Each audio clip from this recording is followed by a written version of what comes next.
According to psychology, if you grew up with a father who was absent and a mother who was overly involved, you probably carry wounds you don't always see. And if you never recognize them, they will quietly shape every choice you make in life.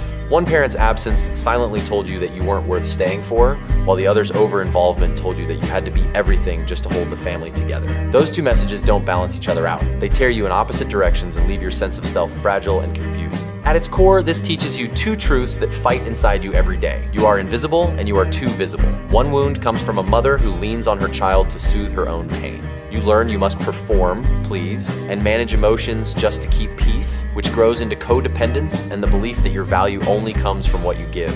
The other wound comes from a father who abandons or withdraws, teaching you that people will leave and that you are not worth staying for. That grows into self-doubt and the fear of being unlovable. These mixed messages show up in adulthood in subtle ways. On the outside, you might look confident, even cocky, charming, or like you have it all together. You may demand attention, push yourself into the spotlight, and act untouchable. But inside, you feel hollow, anxious, and terrified of being exposed as a fraud or imposter. The truth is, your push for praise isn't real strength. It's just a desperate way to prove your worth, which makes you easily controlled by others' opinions until you slowly lose yourself.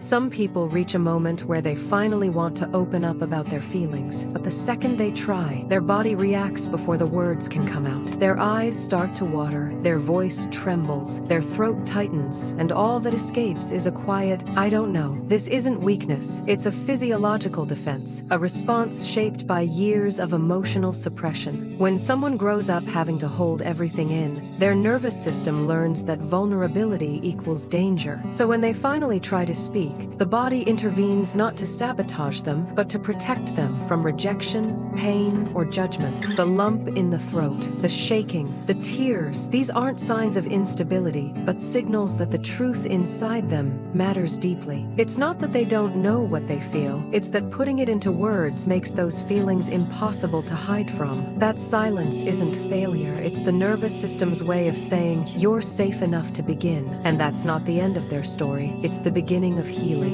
Every time you argue, you think about breaking up. That's actually a trauma response. When your partner does something that triggers you, your mind jumps to leaving, not because the relationship is wrong, but because past wounds taught you to associate conflict with danger. You've developed a low emotional tolerance for tension, so you rely deeply on their reactions, subconsciously treating every tone or delay as a measurement of your worth. When they don't reply with the warmth or immediacy you hoped for, disappointment hits your nervous system like a shockwave, and you pull back to protect yourself. It's not lack of love, it's an attachment pattern shaped by fear, where withdrawal feels safer than repair. People with secure emotional grounding can stay present in discomfort and say, "Let's work through this." But for someone who's been hurt, even small conflict can feel like abandonment repeating itself. Maybe he didn't respond because he was overwhelmed too. Maybe your words touched one of his tender places as well. Healing begins the moment you slow down and say, "I'm reacting strongly because this reminds me of something painful." One honest moment like that can soften both sides. Not silence, not leaving, but two people choosing to stay even when it's hard. Some people, when they're sad,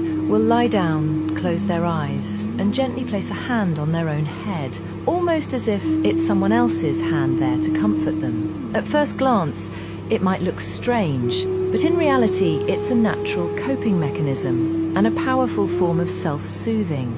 The brain is wired to respond to touch, and sometimes it doesn't fully distinguish between comfort given by someone else and comfort we give to ourselves.